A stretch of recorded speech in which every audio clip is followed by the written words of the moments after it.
Hi, good evening, everybody. Welcome to, well, I can't keep track of what it is, but a multi-club episodes already. That's all I can say in Afrikaans.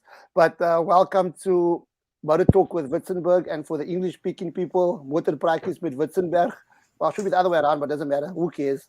So, yeah, and tonight we actually have some interesting things happening. And apparently you can't see me, Byron. I don't know what's wrong. Yeah, you're a brick wall again. You're a brick wall again. It feels weird. Okay. Oh, there you go. Yo, that's like magic, you know? That's just like I enlarged the screen. So yeah. Okay, anyhow. So we have 2 weeks ago or 3, 4, I don't know how long ago, we had a couple of interesting guests on the show. It's from radio controlled, RC drifting, and I was so fascinated. And Byron was even more fascinated. So welcome to our show tonight to the viewers out there and to everybody watching. There's some interesting guests tonight. We have Bob Rock from Durban and we have Vivian Bester here from Pretoria. And it's going to be interesting. And just before we go ahead with our special guest tonight, I just want Byron to do the honors for the sponsors and stuff. Byron?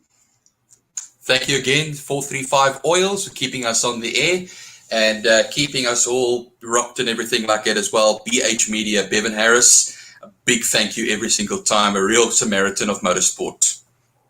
Absolutely. So, well, thank you to everybody that made it possible. You know, the team, it's always a team effort, you guys know. So let's start off, and we only have an hour, so that's like 57 minutes left. We have a lot to talk about, and we have some, like I said, the big guns of RC drifting here. And you guys saw the name of the program. It was Let's Rock, because Bobby sent them as Rock, and Vivian is Grobla, so... Ja, vandaag gaan we zomaar rock, zoals ze zeggen. Okay, Bobby, good evening there from Durban. How are you, my friend? Hey, good evening. I'm good, and you? How are you guys doing? I'm really good, and thanks for taking some time out of your busy schedule to be with us tonight. And hi to you, Vivian from Pretoria. Hi, guys. Hi, all the viewers. Yeah, we're doing well. Getting a bit of rain and just cupping on, like they say. Soos hulle sê, ja, kyk noord en gaan voort, né? Soos hulle sê. Well, Pretoria is north, so kyk noord en gaan voort, yeah, north from Cape. Yeah, so guys, tonight we have RC drifting once again, and because it's been so fascinating, you know, there's so much stories to tell about RC drifting, so much information, and tonight Byron is just going to tap your brain once again, and myself on RC drifting, and Byron's laughing because he knows why. No, you know the smart one, Abdul. I'm just here to buttons, you know. Look at it, I must say, about 3 or 4 weeks ago, I think, I wasn't sure if it was Clement or Cisco here in Cape Town. I went to a RC event at YQ Holdings in Brackenfell, where they had the event on Sunday. Oh my word. I tried to drive this car or drift this car. I mean, like, really, it was impossible for me because everything is the opposite way around. And it's like, I was totally lost. I was crashing the thing and I don't know what all. Eventually, I said, I'd rather get into a real car. It's easier for me. But anyhow, it was very interesting. So, Bobby, starting with you there, because you seem to be the older of the two. No. I'm just teasing. Tell me. Don't let the beard fool you. No. It's the Durban sun, that's the whole thing. Yeah, it must be the accent, man. You know, like, I mean, you know, the Durban accent. We just like give him the first. Anyhow, Bobby, so, you know, tell me, just talk about, you know, how you started with drifting, RC drifting more particular, why you started, what you do, you know, stuff like that, just general stuff, you know, where you come from, what do you do, your background and stuff like that. Yeah, okay. So I started off in RC drifting about plus minus 7 years ago. And it all happened when I accidentally came across a video about RC drifting out in Korea. It was a street drift challenge, and it looked like the most amazing thing I've ever seen in my life. And I said to myself, that's what I want to do. And from then on, I just went out searching for guys in Durban who are doing RC drifting. Unfortunately, there weren't many at all. In fact, I only found one other person that was doing RC drifting. Connected with him, and I told him, "Look, let's get this thing going. Joburg has a scene, Cape Town has a scene, but Durban, as usual, we are playing slack and we are slow on getting things going." So I said, why should we be that way? So that's what motivated me to search for more drifters and start the club. And so that's how the East Coast RC Drift Club was born. So and now I make it my sort of goal, and my passion is to put RC drifting out there, not just for the locals, but also globally, to show everybody that South Africa has extremely talented RC drifters that can compete on the highest levels and with the best of them. And lucky for us, we have the best of the best sitting with us, Vivian. And last week we had Cisco. I mean, Vivian is giggling there, but really, I mean, he's just being humble. The man is a genius when it comes to building bodies. Really. I got the utmost respect for Vivian. He's my brother for life. Well, okay, did you say he's good at building bodies? Not just building bodies. Not just bodies. I have a couple of friends that need different bodies. I mean, we can...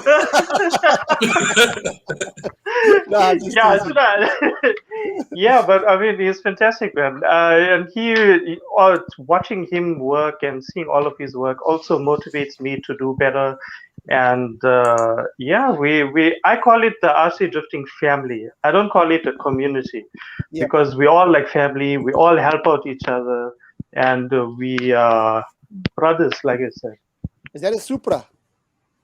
The first one, the first one was a Supra, and the second one's a BMW. But that's also a BMW, but it's also a Supra.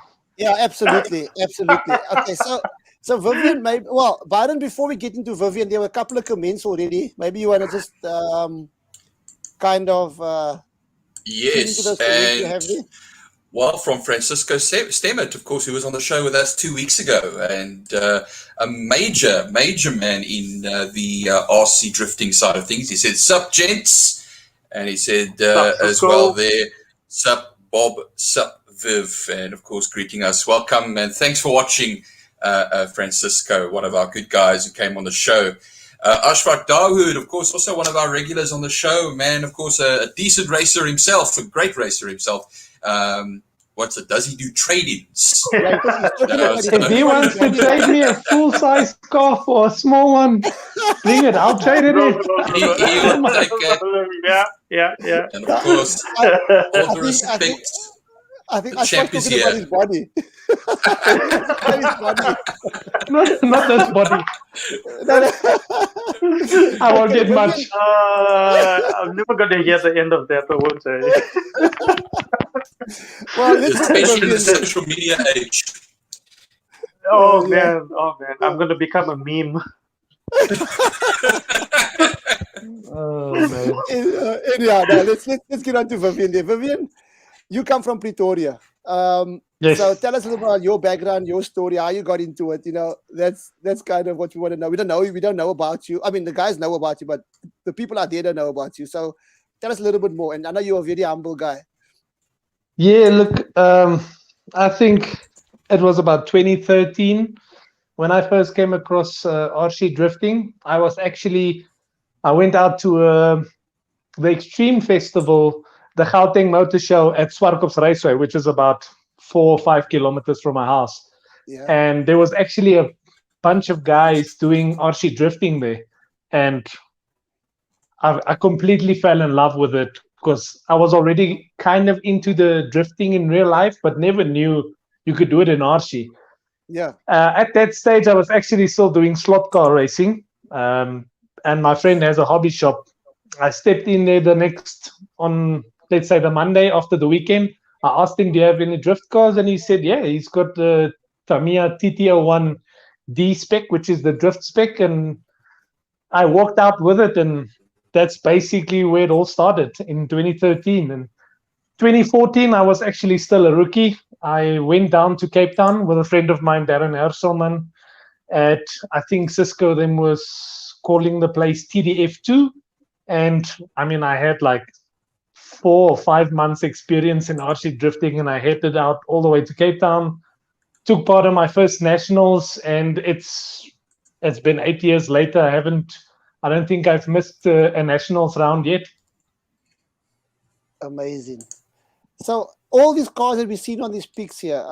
Okay, Bobby, going back to you there. So your love for cars, did it start with RC drifting, or was there love for like big cars, if you know what I mean? Yeah, so I've always been around, well, my whole family, we were always involved with cars and like mechanics and fixing, and then the love for cars just grew from there. So I used to be a lot around automotive shows, all the car shows, and go to them. So I built up a lot of network and a lot of friends from there. So once I started with the RC drifting and then introduced that to all of these guys, then yeah, they also got interested as well. And the same with drifting. With the real life drifting, I've always been interested in that. And the moment I got into RC, though, I think it just grew exponentially. Amazing. That is Christopher Long's car. Yeah, he's a good guy. That with the orders with the V8 motor in that thing. That thing's awesome, man. It's an unbelievable car. I built this replica for him for a present, because my company, Sideways RC, actually also helps sponsoring Christopher Long with his drifting, and he's always been part of the RC drifting. I mean, I met Christopher Long in 2014 on my first nationals, and we've been friends since. And what a good guy, eh? The ambassador for all of us. All of the RC drift guys want to be a Christopher Long, so we can do some real drifting as well. No, he's a good guy. He's a good guy because he's passionate about what he does. He loves what he does, and he gives back to the sport a lot, should I say? So he's a very good guy. Yeah, so I think he was on the show a while back, pardon me if I'm not mistaken. He was on the show a while back, yes. And he's been in drifting for a number of years now. I remember him, of course, from his days racing on the main circuit, and he's been in various drift cars. But, guys, what strikes me as well with RC car drifting and racing is that you guys have a lot of attention to detail. You're not just putting a car out there. You're putting something that's like a homage to something, or, that's really personalized. I can see behind you there, Vivian, look at all the different, designs and liveries and everything like it, and all the guys. And I think that it's lovely to see. I see it on the main circuit where guys do tribute liveries and things like that. It's beautiful. Yeah, it's probably, it's one of the facets of RC drifting that I love the most, is just expressing yourself, the style you have, the way you want your car to look. It's obviously much cheaper painting an RC car than painting a real car, because I mean, it's way cheaper. So I can do tons of them. If I want 6 Supras, I can have 6 Supras. It's not going to cost me 6 million rand to get 6 Supras. So yeah, that's probably the one thing.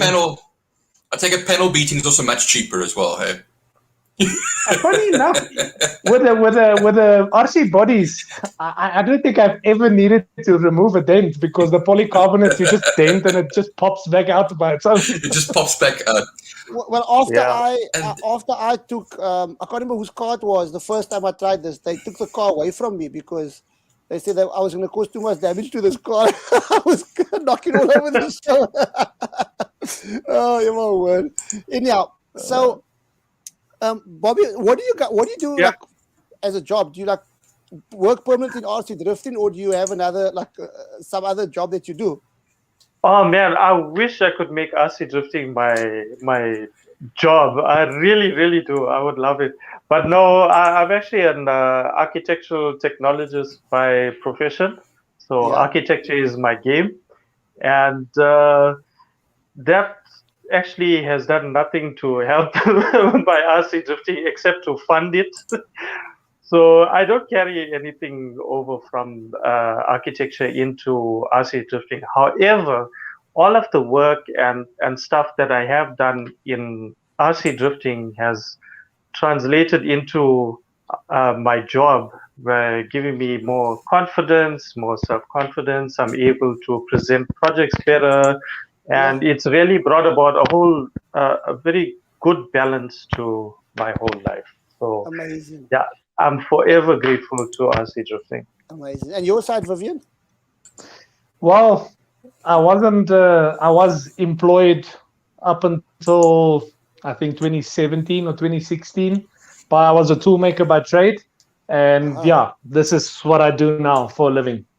I own a company called Sideways RC. We specialize in 110 scale accessories for RC bodies, and yeah, at the moment I think we ship out to about 22 or 24 different countries. So I do RC full time at the moment now.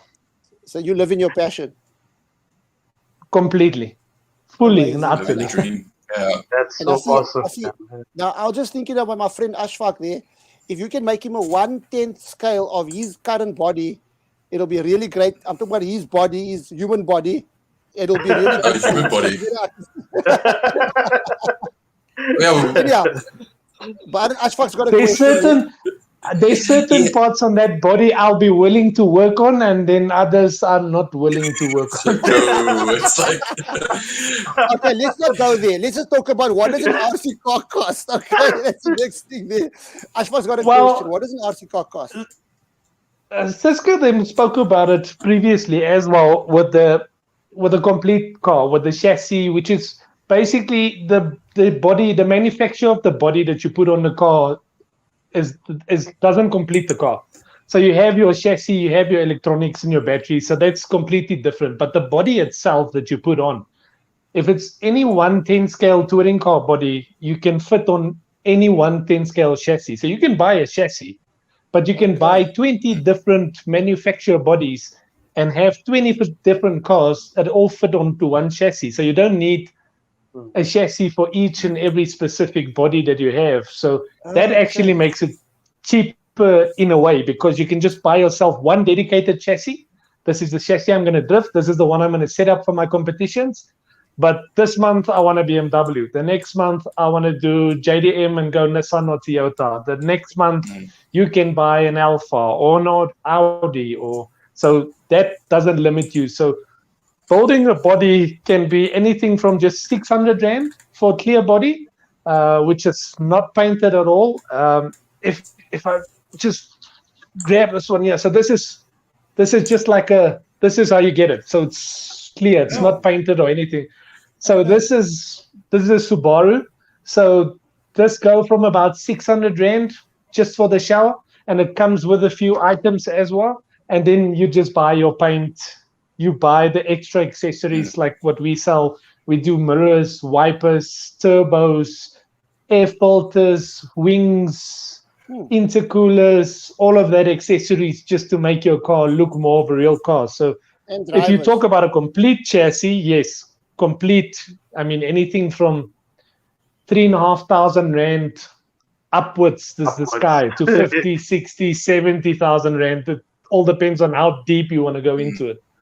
So just that's interesting, because so you have one chassis and you put different bodies. So when you go, you put a Toyota body and everything on there, your car lasts forever. The minute you start putting on German bodies, they become unreliable. How does that actually work? I don't understand that.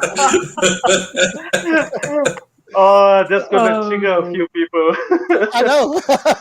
so Bobby, what car? Yes. Well, you obviously have chassis and bodies, and which ones do you prefer? The all-wheel drive, the rear-wheel drive, or how does it actually work? Okay, so the last. He's still talking to Bob. Yeah. So I started off from the bottom with the all-wheel drive 50/50, moved to CS, and now I only drift rear-wheel drive because that is the future and the standard globally. It's rear-wheel drive. Okay. Yeah, so CS and all-wheel drive, if you look at the RC drift scene all over the world, CS and all-wheel drive is actually dead. No one drifts that anymore. What is You'll find CS? counter steer. Okay, so that's one step or one level above all-wheel drive. Okay. 50-50 all-wheel drive. Okay. Yeah, so it's a higher gear ratio in your rear wheel, in your rear wheels, and yet still maintaining some level of all-wheel drive function. Okay. So that was really big until rear-wheel drive took off.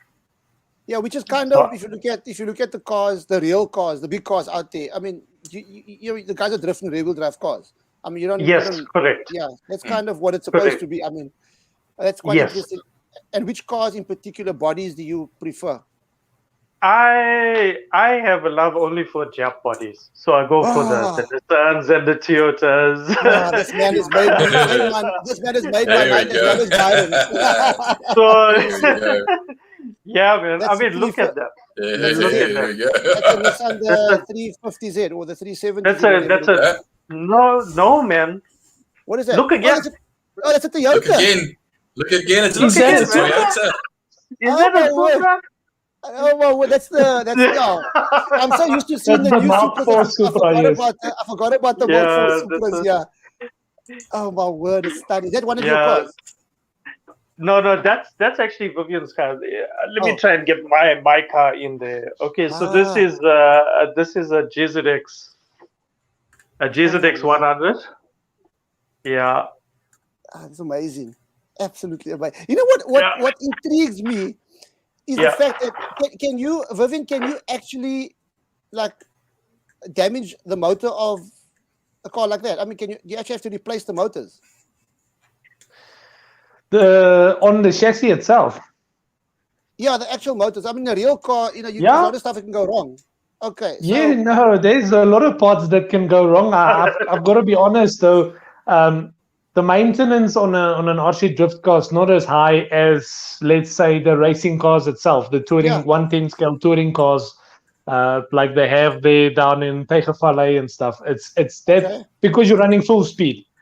If you lose control of the car, you smack the wall at a rate of knots. But on drifting, because we're sliding, there's always a bit of give. We're not going as fast. You're already close to the wall. So, but if you do push the settings, because like Cisco them said, you have turbo boost settings that you can put on your speed controller. So if you overboost and your pinion and spur ratio, which is your final drive ratio, your FDR is out, you could overrun the motor. And I've run a motor so it completely explodes. Like there's a rotor inside the motor with a magnet, and I boosted it so hard that at 120,000 RPM, the magnet just disintegrated the whole motor full. It was completely locked up. Hectic. That's quite interesting because what also intrigued me was the fact of the settings on those cars. You can kind of set everything that you want to set, the suspension, everything, so fine that you can use that information on a real car. Very precise. Yeah. I can. So maybe both of you, maybe starting with Bob, just talk a little bit about the setup of the cars. Because I like technical stuff, so it excites me, interests me. So maybe talk about the suspension setups. I mean, do you have something like cambers and casters and all those things? Yeah, absolutely. And then just before I get to that, you were talking about the settings on RC cars translating into real cars and vice versa. Yeah. There's a really good company out in Japan called D-Like, which actually spends a lot of time on the R&D for that specific purpose. They do a lot of R&D watching their real cars and then trying to translate that into their own drift chassis, it's a very, very complex chassis called the D-Like RER Hybrid, which I actually managed to get myself one of these, but Yeah, this it's a whole different animal altogether, and I'm still spending a lot of time trying to tune it. So So, it's also an electric motor oh as no, well. yeah, it's full Okay. electric as well. Do you get petrol-driven cars? I mean, with like petrol. Yeah, sorry, Byron. Yeah, Sorry, let me put a so solo over there. There we go. Yo. yeah, Yeah, if I could jump in here, you do get yes, of petrol course. cars and for racing and stuff, but it's not. It doesn't work for RC drifting because of the higher constant RPM that you're running. The petrol and Uh, nitro cars don't like running that yes, constant RPM, and yes. so yeah, they don't Because, normally work yeah. very well. So the, Yeah. the electric motors work the best, but the control. I mean, your control of those cars are unbelievable. I mean, just okay, if you take a real car, you're sitting in the car and you're drifting. That takes a lot of control. But imagine you outside the car and everything's working the opposite way, and you still got to drift like that. That blows my mind. I must be honest with you. It takes a lot of practice. Absolutely. Absolutely. Okay, so we'll come into the setups of the cars, Bobby. You were starting to talk about the Yeah, cambers and the casters and those type of things. yeah. So, like you were saying, and like Vivian was saying as well, every little thing that you do on these RC drift cars will affect its performance, from its camber to its toe, its ride height, spring Sure. rates in the dampers, the oil viscosity in the dampers, the damper positions, Oh, the yes. weight distribution, every little thing. Sometimes even just the angle of the upper and lower arms will affect how everything works. What I always try and tell people I come across is that they need to tune the car for the surface or the track that they're drifting at. Now, I'm not extremely or very technical at all. So when I tune my car, I really base it on feel. So how does the car feel? Is it doing what I want it to do? Is it Yeah. less grippy, more grippy? Is it not uh, initiating a drift properly? And then because I have the basic knowledge, I use that to tune my car, and it helps. You make one little adjustment at a time, be it a turn of the preload on the damper, or you change the camber a little bit. All of that affects it, and then I get it right. Amazing. Now, Vivian, being the toolmaker or the background being toolmaker, is obviously much more technical. So talk about it. Okay, making the bodies first of all. I mean, you manufacture those bodies that you showed us. So is it a big process? The clear shell that I showed you now, we don't manufacture ourselves, but all the accessories you can use on it, and even wide body kits, be it the duck bowl wings on the boot, what most of the rear cars have at the back, as well as now the rear cooling radiators that sits in the back window. All of that stuff we make, but the body itself I don't manufacture because that's just too much R&D, and you need very expensive machinery. So unfortunately I don't do that yet. Hopefully one day, but I like the word yet. we'll get to that Soon. Yep. I mean, soon. it's gonna be a good thing. So okay, so we've spoken about the cambers and the casters and the toes and stuff like that. So tires, different surfaces, does it require different tires? What tires do you guys have? What size of tires do you drive? Do you have to inflate these tires, or how does it actually work? Look, I think there's a standard tire and tire size most of the guys use, because I think the RC wheels, the 110 scale RC wheels, outer diameter, the rim itself is 52 millimeters. So we have a standard tire that will fit onto those rims. So you can buy any rim and have a hard tire fitted. But most of the tires are made from HDPE, so it's a hard plastic. It doesn't wear down easy, and it doesn't create a lot of grip. There are companies, be it MST, DS Racing, Yokomo, they make the same as Goodyear, Michelin, they make different compounds. So mostly it depends on the country you're in, or the club that you're at, what they prefer to run on their track, and that's what you'll need to adapt to. Okay, so if you have a different surface, you obviously need a different tire. Obviously, I mean, if it's going to be a slippery surface or whatever the surface is, you got to adapt to those conditions, obviously. Yeah, most of it, like in South Africa, we stay on one tire. We try and just use the Yokomo DRA tire. So if the track is grippy or the track is slippery, this is the tire you need to do. If you want to gain any traction or any speed, you need to be able to do it through your setup and through your car control, not gain a advantage over your competitor by using a more grippy tire with a weak setup, if you know what I mean. Yeah, that makes sense because we're keeping the cost down as well. Well, in real motor racing as well. I mean, the guys with the most money buy the best tires in the win, but they're crappy drivers. So it's the same story. Yes, I mean, you want to actually, it's got to do with skill. Yeah, I think in Chicana, like the World Championships as well. Yeah. They limit the motor size that you use as well. So everybody needs to run a specific size motor. You can't go above or below it. That's what you need to run. So to just get kind of a playing field, same tires, same motor, the rest is all up to you. Brilliant. I think Byron's got a question there or a couple of comments he wants to look at.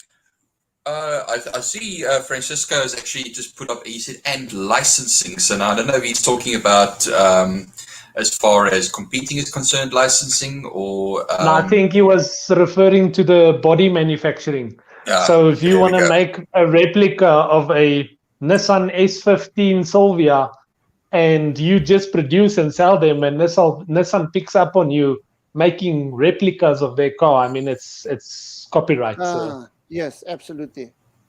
Well, just take the front windscreen out, and it's not a replica anymore. Then it's a car that. Yeah. Just put a Toyota badge on the Nissan, and it's it's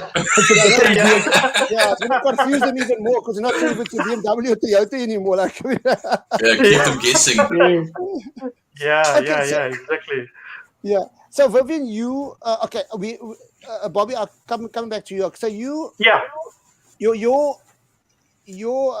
were always around cars, like real. I'm not saying it's not real cars, but what big cars? You were always around big cars. And have you ever raced cars, like big cars, before you started RC drifting?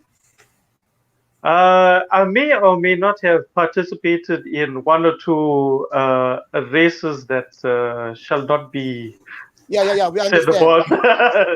But no, that's about it really. But I've attended motor events and stuff like that. I mean, I wish I could get into real drifting. Obviously, that's the aim, and I'm sure Viv feels the same as well. Get into real drifting, but for the moment, we'll just stick to RC drifting. Yeah, but it's an interesting question because it's most people love cars, so they choose the RC way. I mean, a guy's not going to love playing golf and do RC drifting, if you know what I'm saying. He loves cars. Natural progression into something to do with cars. So so that to me is a quite. And you, Vivian, you said you were drifting before, like big cars. No. I did so many hobbies, but I was always into cars. Like I said, Swarkops is 4 kilometers from my track. We've been we spend weekend in and out at Swarkops. Eventually, after school, I was able to run the Rotax Max 1-5 go-kart regionals here at Swarkops. I did that for about 2 or 3 years, and it just got too expensive. As most of the racing guys would know, go-karts is one of the most. It's your entry sport, but it's extremely expensive to run. So that basically I stopped with that, sold the go-kart, went into the slot car racing, which is still cars, but just for the. And then from there, it went to the RC drifting. But cars is my life. Doesn't matter if it's an RC car, a slot car, or a Hot Wheels car. Cars is cars. If it has 4 wheels and it makes a noise, I like it. Yeah, 4 wheels in a motor, like Byron would say, 4 wheels in a motor, and it's a car. You know why I'm asking? Because, like, you actually knocked the nail on the head. So what I love about RC drifting is that the tires are the same, the motors are kind of across the board. They're the same when you go to the World Champs. So that depends purely on your setup and your skill. Now, with other forms of motorsport, which we kind of familiar with, if you have more money, you put a better engine in the car, you have better tires, so you kind of win most of the time based not on your skill level, but on how big your checkbook is really. And this actually, and kind of with Gymkhana, we try and do the same. And Baron can tell you, we kind of keep the playing fields as you can come with any car, but your tire size is limited, and you're going to different classes. But it's actually very, very interesting, and it puts a whole different perspective on motorsport as far as RC drifting is concerned, because it's now about skill, and that is very, very exciting. Okay, so talk a little bit about, how did I don't know if you guys know this, but RC drifting, how long has it been around in South Africa, and where's the sport going? Well, from what I know, RC drifting has been in SA for I think about close to 14 or 15 years, Eva, around that long. Yeah, I know that Cisco's the GOAT when it comes to that, because I mean, everything I know, I learned from him, and he learned from other guys, and he's. So it's been around for a long while. Wat julle eintlik sê, Cisco's die ou balie hier by ons. Ja, die ou balie. Ja, ek het so gedoen. Ja. So dat gaan ek kwaad word nou. It's been around for a long time. I mean, obviously. I mean, you say it's right. Yes. You got in about 7 years ago, which was like halfway through. Yeah, correct. Yeah. You know what's strange? I mean, and Biden, we've been in motorsport forever, not RC cars, but I heard about RC cars before, but it never actually intrigued me in any way until I went to that first event at YQ in Brackenfell. That's where I kind of met all the other guys. I thought, this is quite interesting. I mean, it's very, very interesting. It's very difficult, but it's very interesting. Yeah, you were saying something, Bobby? Yeah, and it's nice that people are starting to get to know about RC drifting. I mean, I wish more people could see how entertaining and how good RC drifting is. And for me, it appeals to everybody on every level. Doesn't matter what level you are. If you are a technical person, the intricacies of the chassis and how technical it is will appeal to you. If you are more creative, you just have a look at Vivian's work, and then you can get inspired by that. How to apply all of the details and the painting and then the accessories. You can go super, super detailed in there. And then if you're just in it because you want to have fun, it's there for you. It doesn't matter what age you are. It doesn't matter what gender you are. It's for everybody. There's some really good female RC drifters out there as well. So, we got to change the mindset here in SA that it's only for a certain type of person. That's not it at all. It's for everybody, young or old. Exactly. Okay, Vivian, maybe Baron, just address that question for Ashfaq for Vivian. Yeah, Ashfaq. Yes, comes with what does a set of shocks cost, and can you also set the compression, rebound, high speed and low speed? Yeah, anything from 500 Rand to, believe it or not, almost 2,000 Rand for a set of shocks for a 110 scale car. But the ones I'm running is about 1,000 Rand for a set. And I mean, you can set the ride height on them because they're fully adjustable, exactly like a normal coilover. You can set the damping in it, so you can open it up, put a thicker or thinner oil in it, depending on the rebound and the dampening you want. Then obviously we can change the spring for the stiffness, the piston, everything. There's so many things. I mean, you can like Bob says, you can change the piston. So the inner working of the shock has a little piston in it, which has holes in it. You can drill the holes bigger. You can put 4 holes or 6 holes. It's, in my opinion, it's almost even more complex than like the BC racing coilovers I have on my BMW outside. There's so many little parts into it. It's just incredible. Just coming to BC, I've got BC in my Gymkhana car, and I mean, well, I don't work for BC, but I'm quite impressed with those coilovers. I mean, like, if I compare to what I paid for my set, compared to what they wanted to charge me to make, a set of, it was. I can tell you guys, for the front shocks, for the suspension for my Gymkhana car, they wanted to charge me 55,000 Rand. So That's I told him I insane. can build a whole car from 55,000 rand, and Yeah. I paid for the BCs that time for the whole set, the BCRs. I paid like 11 grand, and I've never changed it. It's so much settings. I don't even mess with the settings. I set it once and I never ever set it again. So it's actually quite a very good set of coilovers. That anyhow, Byron, there was a question just before that. Yes. I saw it about taking your 1.3 Yaris for a drift. Oh, yes. There we go. There we go. Okay, From so Azad Saeed. yes, I know this guy. It's my cousin. So I'm gonna tell him that if he doesn't bring that Yaris to the next Gymkhana, we're not family anymore. Because that's a very good car to have at a Gymkhana. A standard road Yaris. Trust me, with a handbrake, it will go. We won't drift it, but you're gonna make that car go around those cones like crazy. I mean,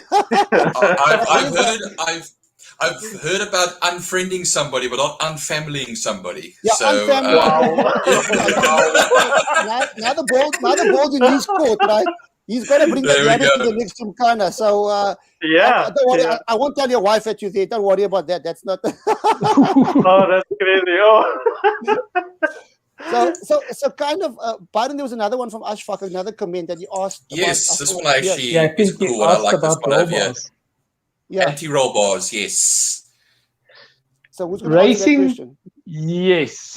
Drifting, no. I think there's a lot of guys.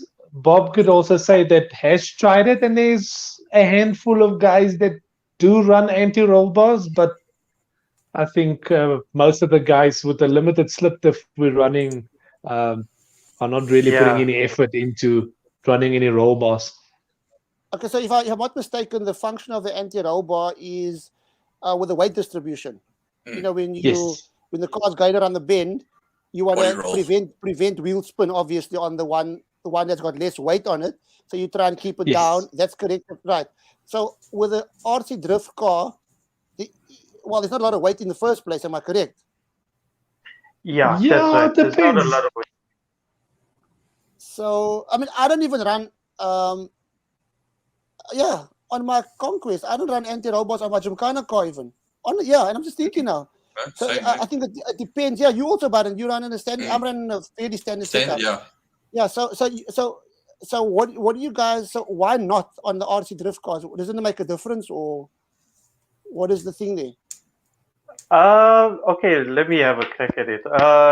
For me personally, I don't run the anti-roll bars, especially at our track, because we don't have a flat, smooth track. It's bumpy. It's a little bit more realistic, so you actually see your suspension work. And what I found when I tried it was that it actually stiffened up my suspension where I needed it to work.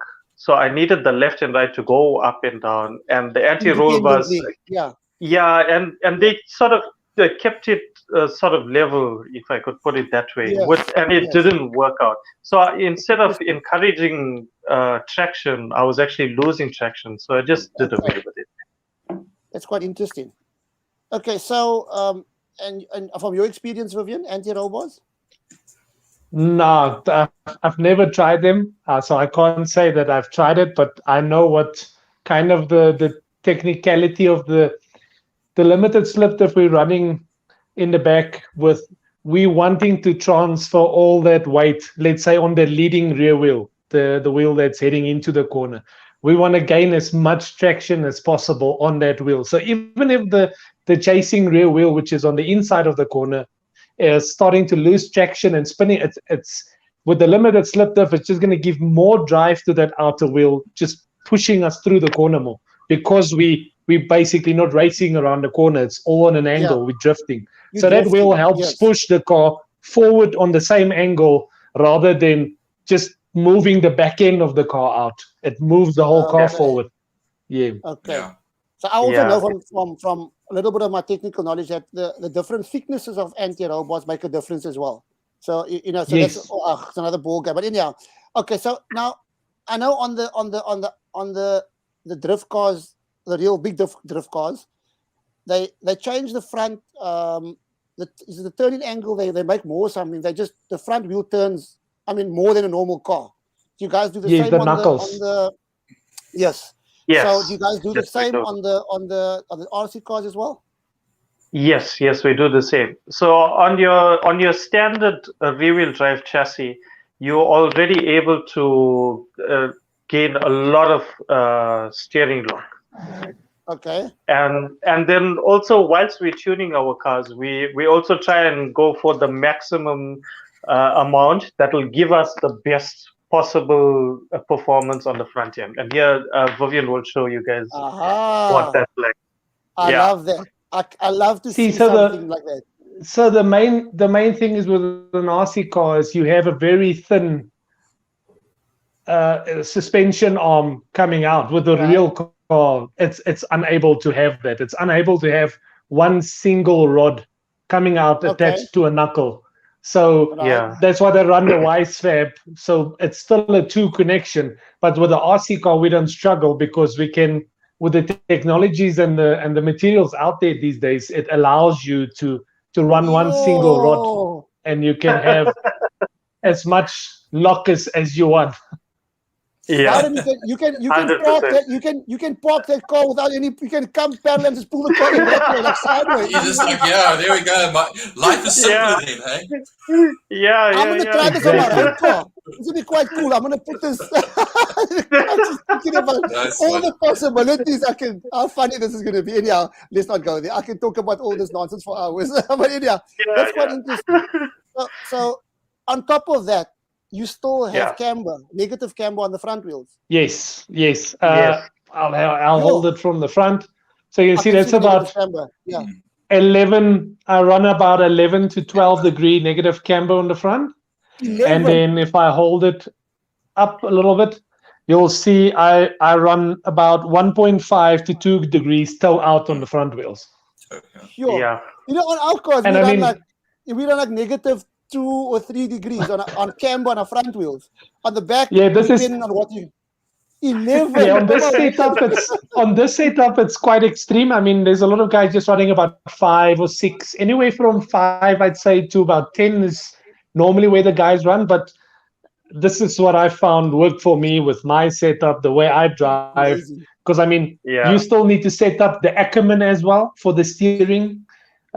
It's so technical. You can go so deep into it, and I mean, what's lucky for us as well, because the shocks, you can just change the shock position. The more the shocks lay down, the less the movement will be. The more roll you'll have. The more you move it up, the less roll you'll have, but the more the movement will be. So it's just endless. Completely what's endless. exciting about this, Bobby? Coming back to you, but you know what's exciting about this? Like my friend Ashfaq, he does single-seater racing, right? So, I mean, they got to test. They got to set up the car, go out. Set up the car, go out. It takes forever. If they had an RC car, a little RC car, and they made a small change in the garage, run the car around and say, "Oh, okay, let's try it on the big car." It'll make I mean, it saves you so much time. Yeah. It would. Sorry, Bob. I'm gonna jump in here quickly. Yeah. A lot of guys that's really good in RC drifting will help you to a certain degree because they always want to keep that little bit for themselves. But most of the tricky and most of the finer details, as soon as you get to the level me and Cisco and everybody's at, you need to start pushing that little bit more. Finding that little bit more in setup, even if it's a little bit here, a little bit there. And I watch YouTube guys that talk about real drifting. So I'll sit down, look at the podcast, the guy explaining the new driving styles in Japan, and this is what they're doing with the limited slip diff, and this is how you're loading up the springs. And I take that and I apply it to my RC car, and I go to the track, and I'm like, oh wow, that helps. I lose a little bit on exit speed, but I've gained mid-corner speed, and then you can start puzzling everything together. So if I take a little bit out here, I'll get more exit speed, gain a little bit more mid-corner speed, and that's how we learn. I learn from real guys. Amazing. So, Bobby, just coming back to obviously that type of negative camber that Vivian's running, right? And the toe out or toe in, toe out. Toe out, yeah. Toe out. So, but you guys don't need top end. I mean, you need the car to go down the corner. So Yeah. on a track, I mean, a fast track, I mean, that's going to affect your top end tremendously. I mean, 11 degrees, I mean, it's a lot. So, okay, now it makes a lot of sense to me now. It's just unbelievable. Okay, so coming back to Bobby, this is blowing my mind. I'm not gonna sleep tonight, really. I mean, I'm thinking about all these things now. And how I can apply some of the stuff onto my real Gymkhana car, because it makes a difference. It makes a huge difference. You know, anyhow. So going back to the RC scene, so in South Africa, right? I mean, I think Cisco spoke about the world champs. So, yes. So did you guys also go to the world champs? Yeah. I was lucky enough to join Vivian and Cisco and Ziad and Richard in 2019, and we went up to compete at the Worlds, which was a mind-blowing experience. And if you are able to, everybody who's a drifter, if you are able to, you really should go out there and get yourself to the Worlds. And the funniest part about the whole thing is that you won't have the most fun competing. You'll actually have the most fun on the practice tracks. And and you can ask anybody that's been to Worlds and ask you which is your best moments of the World Championships. Everybody will tell you it was being on the practice laps, drifting with everybody from around the world. It's amazing. It's the best experience you can ever have in RC drifting. Amazing. But don't you have some videos? We're talking so interesting. So interesting. I forgot about the videos. But maybe let's play a video. Maybe talk about the videos as well. Yeah. There we go.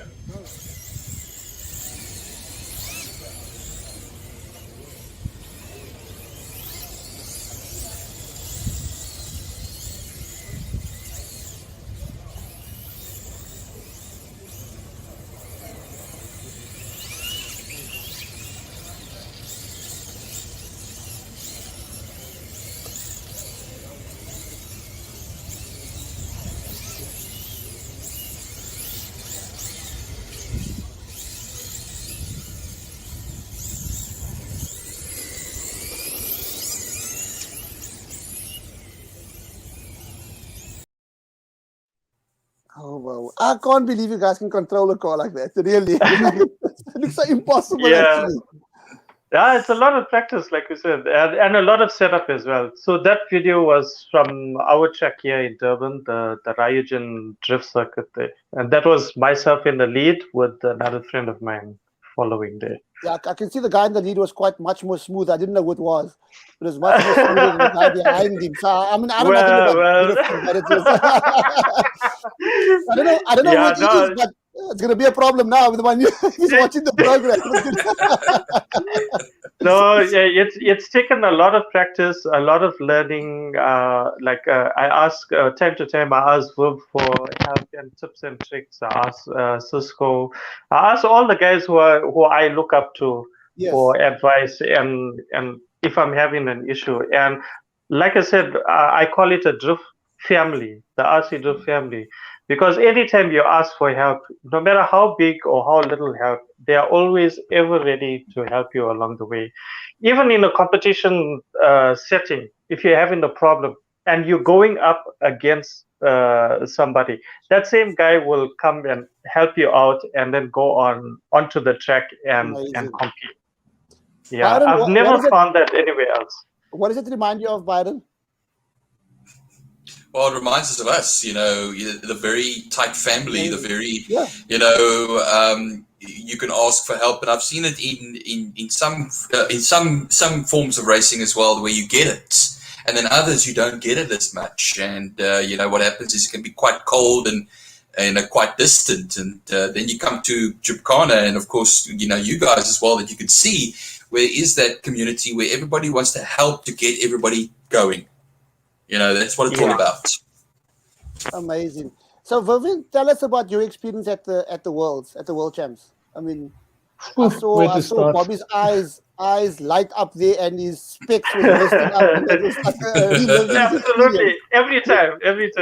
Amazing. Look, I could see the 2019. Yeah, 2019 was a roller coaster. Planning for Worlds, trying to get yourself ready. I mean, I actually started in 2018. Planning for 2019 Worlds because I decided I was going to take part in the show and shine competition, which is basically your concourse. Yeah. And I started building that car in 2018 already, planning that I'm going to go to Worlds and I'm going to take this. And that's the BMW, the pictures you guys showed previously with the engine in and the interior in and all of that. So that car I built about 330 hours I put into the build of that car. There was no 3D printing used. Everything was built by hand. No, it's the one with the Douglas one. purple and green white one. lines. Well, with the white, it's got the engine in it. So when you Yeah, when you that's say, the white one. There we go. There we go. so when you say show and shine, it's like what we know as show and shine. Beautiful That's the pictures. competition. Exactly. They look at paint. Look like that engine was hand built, handcrafted. word. No 3D printing was used. I made Well, everything filter myself. everything. Oh my So word. they look at stuff like that. How good has the products? How good has the parts Presentation. been made? How good's the painting? The whole look of the car. What's the details you have? Does it look like a real car? Not anybody can just paint the shell, but the finer details by the wheel arches. Just putting a little bit of a black line so it looks like there's a seam there. So that's all stuff that you need to look at to make it look more real. Building a dash like that, putting the big handbrake in it, and all the switches for the on and off buttons. Like I said, 330 hours I spent on building this car. It's intricate work. It's. I mean, on a real car, it's big. I mean, you can get your hands in there. I mean, it's small. I mean, it's little pieces. I mean, some of the wiring on the motor and stuff is the inner core of a normal little house wire or inside a cell phone cord, the smallest of copper wires, just to give the few lines, stuff like that. It's incredibly small work, but yeah, like the screws on the engine struts, as you can see there on the firewall, that's a M1 by 3 millimeter screw. So I mean, it's the tiniest of micro screws that you use. I can't even see it. So I mean, it's incredible, but that's what I love. I love the detail. I love just focusing in on what I'm doing and trying to do it to the best of my capabilities. Amazing. And we went to Worlds, and I think if I was correct, it was a Wednesday night. Was it a Wednesday or the Thursday, Bob? Wednesday. No, yeah, it was a Wednesday because I was still. It was on the Wednesday night they started having the competition. So I mean, you have 265 people from all over the world putting their shells down to be judged, and I mean, they started judging, and just a huge amount of support from the South African guys on the YouTube channel came through. I was so happy to see everybody, and they finally picked the top 10. I made it to the top 10 of the best bodies. They went into a little bit more detail looking into the cars, and they finally picked the top 3, and I saw my car was in the top 3. So I didn't expect myself to win. I didn't plan to go there to win or come away with anything. As Bob would know, I told Cisco them, I'm going there to have a job. I'm going to just enjoy the whole experience. Just experience everything. And they announced third place, and it wasn't me. And I'm like, well, I could walk away with the second place here. And they announced second place, and it wasn't me either. And I won the world championship with the best body in the world. And I was, tears came running down my eyes. I mean, it's the last thing in the world I expected to happen was win a world championship. Being called the best in something in the world is it's something unreal. It's unreal. And it's actually standing here in the box behind me, in this Perspex box as it's standing, and there's the trophy right next to it as well. Yeah, the trophy there. But I mean, and the good thing is you could share it with people like Bobby and with Cisco and them. They were right there from South Africa. Incredible. I mean, it's unbelievable. Oh my And word. people I've never met. People before I got to Worlds, people started following the build because I was sharing the build of the car. Yes. Up to a certain point, and then I didn't want guys to see what I was going to end up with. And as soon as I got there, people I've never met before, like, oh, you Vivian, you building this BMW shell, where is it? And people I've never met was just cheering for me to win, and I was like, "What's going on here? I've never experienced something like this." It's the archery drifting community in the world is just one big family, completely. It's But it's incredible. beautiful. Absolutely. I think in the normal motorsport, it's the egos get too big, and that's part of the problem. You still get those. You still get a handful of guys like that in the archery drifting as well, but the majority of it is. I mean, me myself, like Bob talked about us helping each other. Even at the Edenvale Drift Club, I'll help somebody, and I'm like, your car doesn't look like it's behaving well, doing this in the corner. Then I'll help him right before the competition. Then I battle this guy in the competition, then I lose because I made his setup better and I made a mistake and then I lose. but that's just how it is. That's what we should be like. I mean, we should be selfless. That's the word I'm looking for. We should be selfless. Because if I push his level up, I'm going to push my level up. And then he's going to push his level up. And so we just evolve the sport. Absolutely. Yeah. Amazing. 100%. But any more videos? We're running out of time. Oh, my word, it's 9 o'clock. But any more videos? This is interesting. Yes. There are also some videos that we have here as well. And let's take a I'm look. not too sure what is Vivian's one video.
That's awesome.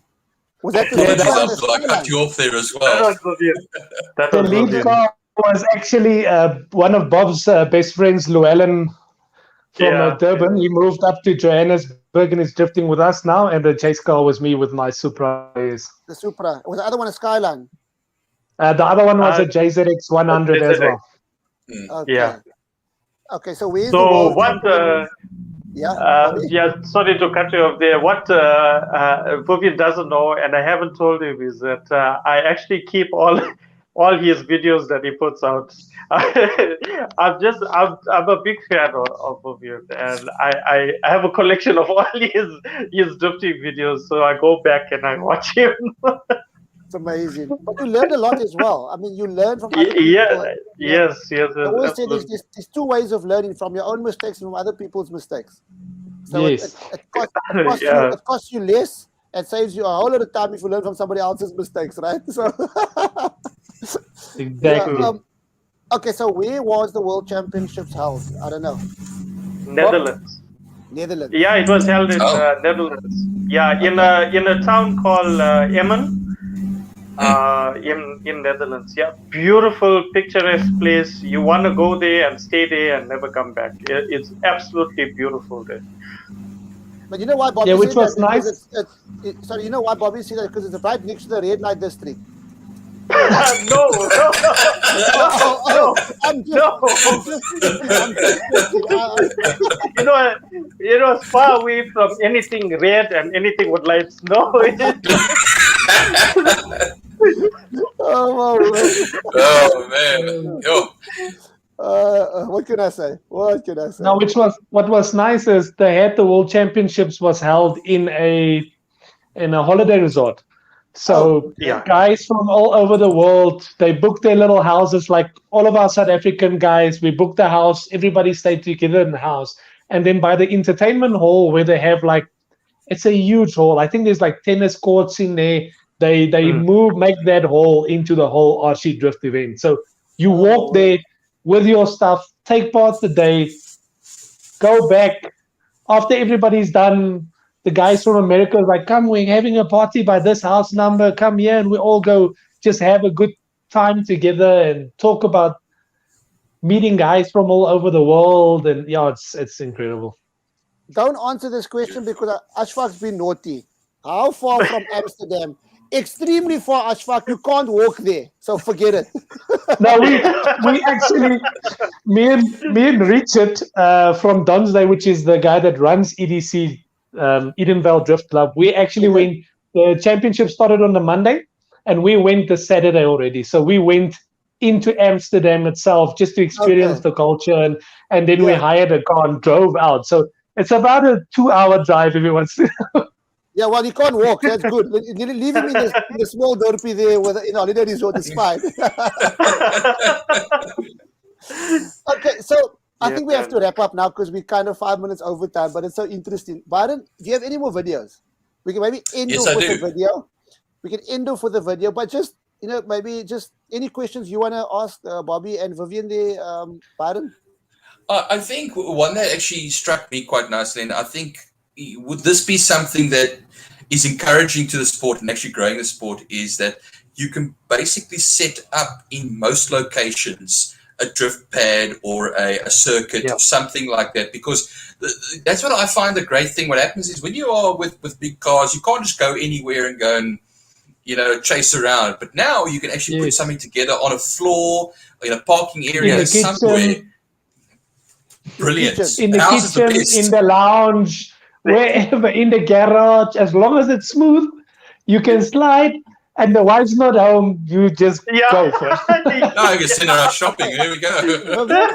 You better give me your address, because the minute I do that in my lounge, I have to come sleep at your house for the next week. That is the funnest week you'll ever have, Abdul. Correct. Now, like I said, there's not a lot of requirements. As long as it's slippery, you have your hard tires. There's at least, I'd say, a minimum of about 3 by 4 meters space. So it's nothing big. You won't go fast, but you can at least start getting the control of the car, going left and right, doing donuts, doing figure of eights. You know what? I just had this, I don't know what you call this, light bulb moment. So we have our gymkhanas about maybe 8 times a year. So I'm now thinking, Byron, I'm going to do this. Whenever we have a gymkhana, I'm going to invite Cisco and them, because there's enough place.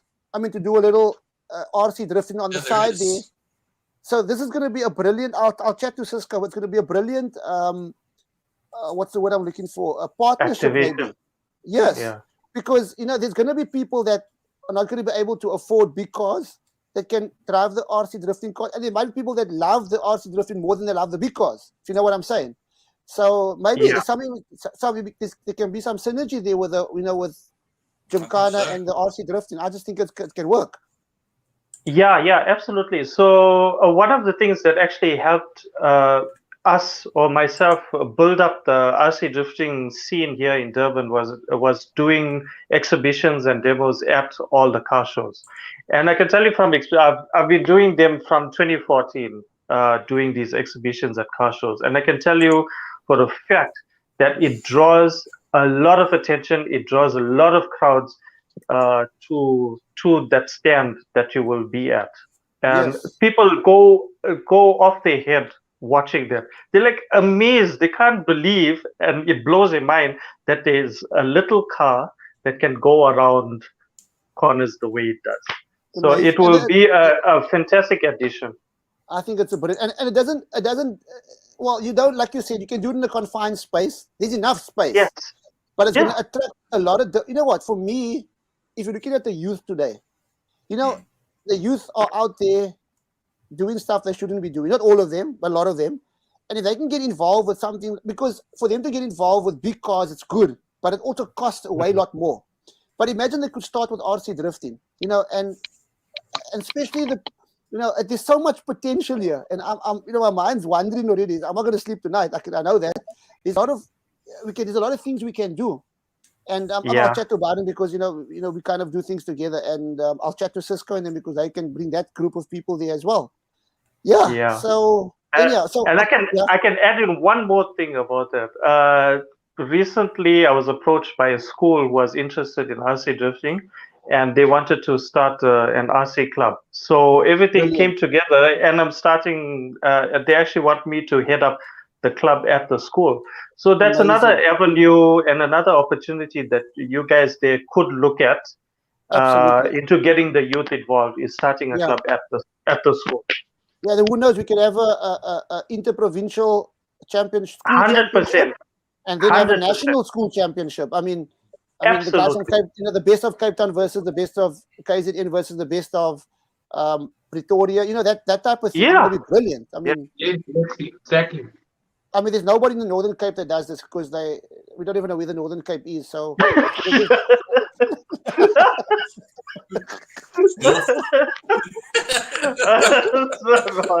Oh, that's so wrong. I mean, they drift in those 4-wheel drives in the dunes they're close to Namibia somewhere. Just Leave that okay. alone. So just in closing, Baden, anything just in closing? Any questions you have just before we close here? No, just like to thank you guys. Okay, Baden's battery's flat. Okay, Yeah, I think everybody's disappearing. Everybody's saying, I've had enough of this now. So, okay, Baden, But- any questions? Any in closing? no, but just as well, actually one that came across my mind over there, when we were talking about setups earlier on, and, just when you think, there's no more setups that anybody can do, there's just so much more to do. I'm wondering, you guys probably stay awake at night quite often thinking about setups and thinking about things that you could be doing and, everything. Yeah, I think we kind of got what you said. You broke up a little bit there, but yeah, there's times Totally. when we're sitting up at night and we're thinking about setups, and we wonder. I know sometimes I wonder, like, what will a 2 mil shim in this position do to the roll of the car? Will it increase? Will it decrease? Will it give him more traction, less traction? There's so many little things. But the good thing is, you can put the car on the dressing table next to you, and while you're thinking you can do it, that you can't do this in a real car. I mean, I'm gonna get up. It's completely different. Unless you sleep in the garage, but I think it's a good and a bad thing. Because what happens is you don't get any sleep, but still your RC car is there, right next to you in the room, so you don't have to walk far. Exactly. Yeah. Okay, Vivian, and just for Vivian maybe. So, in closing, where to from here? Any advice for the youth out there? Where to from here? The future of RC drift or motorsport, should I say? Let me start with Vivian. Let me say, if you guys lose me, it's my phone. It's gonna die on me. But let me try and keep it short. Okay. Just try and get in contact with if your parents would allow you on Facebook, or have your parents just contact any of the clubs on Facebook. Contact us directly. We'll tell the parents where we meet at. We at EDC, we actually have 3 or 4 kids coming there now, and they're actually doing gardening work and saving up to be able to buy a chassis. Amazing. And I was shocked because kids don't care about this, and the parents don't want to give them money, so they're willing to do gardening work. So yeah, just have your parents ask your parents to find out more for you, and you go from there. And we always there to help. And you know what? That way it teaches the kids responsibility. They're buying their own cars. They look after the cars. It's not going to be my parents gave it to me. It teaches them a different set of values, another value system again. Very interesting. And from your side, Bobby? Yes. I share a lot of the sentiments that Vivian has said already. And one thing I would say, though, is that it does take a little bit of commitment and dedication, like with anything, to perfect your craft or perfect your hobby.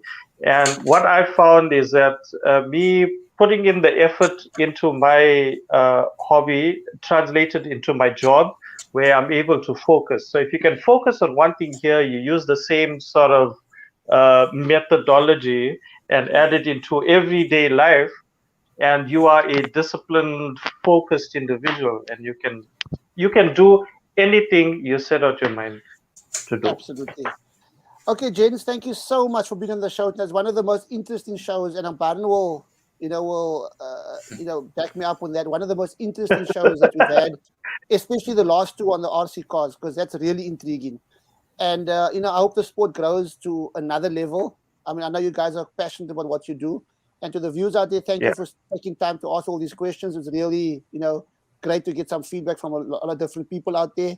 And Byron, thanks to you once again and the sponsors. And always a pleasure. I'm not sure if we're having another show this year. It's coming to, I don't know, we'll decide on that and see what happens. But maybe we can end up playing a video, Byron, of the yes, couple of definitely. videos they have there. Okay, so guys, thank you so much for being on the show time. We really appreciate it. Thank you, the time guys. and everything. And you guys Yeah, really cheers, rock, like guys. I said. Okay, all the best. Thank you so Thanks, much. guys. Okay, Keep well. Cheers, Bye-bye. cheers, Bye-bye. cheers, guys. Bye. Bye.